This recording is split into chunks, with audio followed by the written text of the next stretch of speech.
You know, I didn't think I would cover news for Baldur's Gate 3 and Larian Studios after more than 2 years of making my first video about the game. But here we are, and just like a coked up Charlie Sheen, Larian Studios just can't stop winning. Because you see, Baldur's Gate 3 has now been in the top sellers list over on Steam for more than 2 years in a row, which is absolutely insane considering that 1, Baldur's Gate 3 is a single player game. 2, it does not have any live service elements in it. And 3, it's a CRPG. And this type of popularity was essentially unheard of for a game of this genre before Baldur's Gate 3. Now obviously this should send a message to the overall gaming industry that massive single-player games are in fact not dead. But in case that message wasn't loud enough, Larian CEO himself, Swen Vincke, essentially said those exact words just the other day. In a thread by Swen Vincke on Twitter, he wrote, "That time of the year again when big single-player games are declared dead. Use your imagination. They're not. They just have to be good."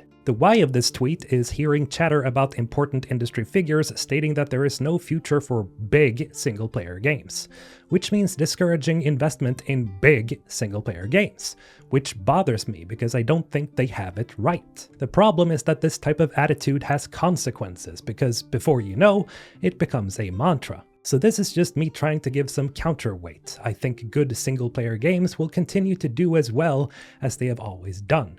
They just need to be good and innovate enough.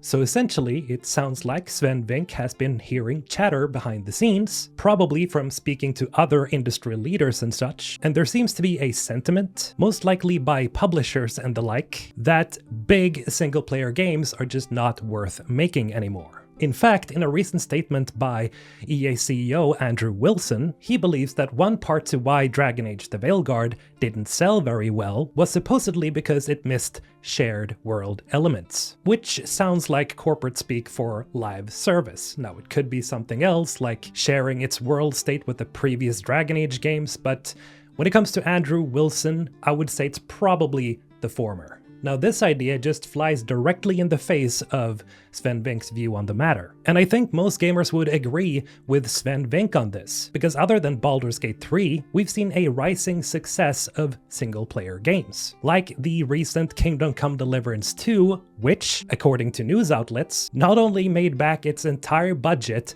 in 1 day, but apparently it also sold more than 5 times the amount of copies than the original did back in 2018. Meaning that, essentially, Warhorse Studios has become an incredibly successful studio in the caliber of Larian Studios. Maybe not reaching the same insane levels of success as Larian did with Baldur's Gate 3, but at the end of the day, Kingdom Come Deliverance has been incredibly successful. And this will allow Warhorse Studios to work on potential sequels or new games if they choose to do so, in a comfortable way.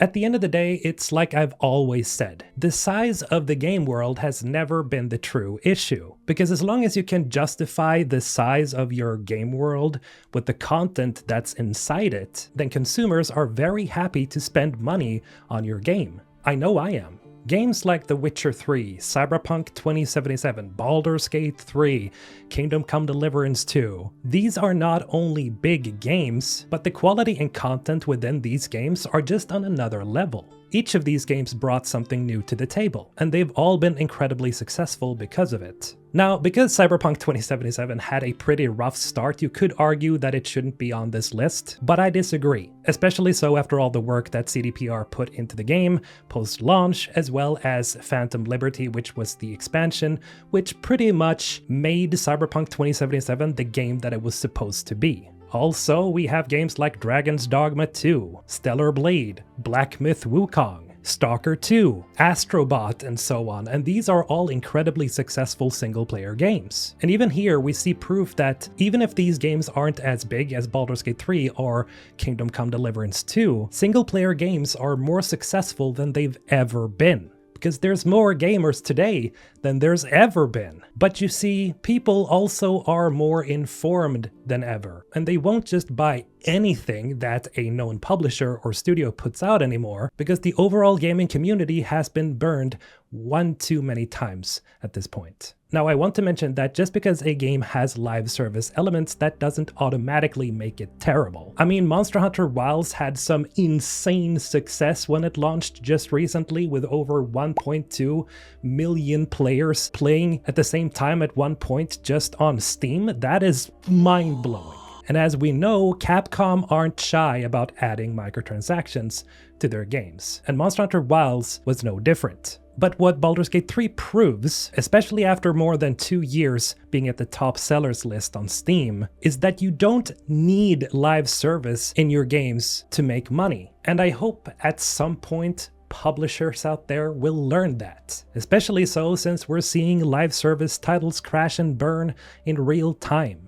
I think, especially with studios such as Larian and Warhorse Studios leading the charge, that we're actually heading toward a brighter future for single-player games. And I personally can't wait to see what's in store for the future. Not only from Larian and from Warhorse, but from other smaller studios that we simply haven't heard of yet. But that's about it. As always, remember to let me know your thoughts in the comments below. This has been Mr. Holton, signing off.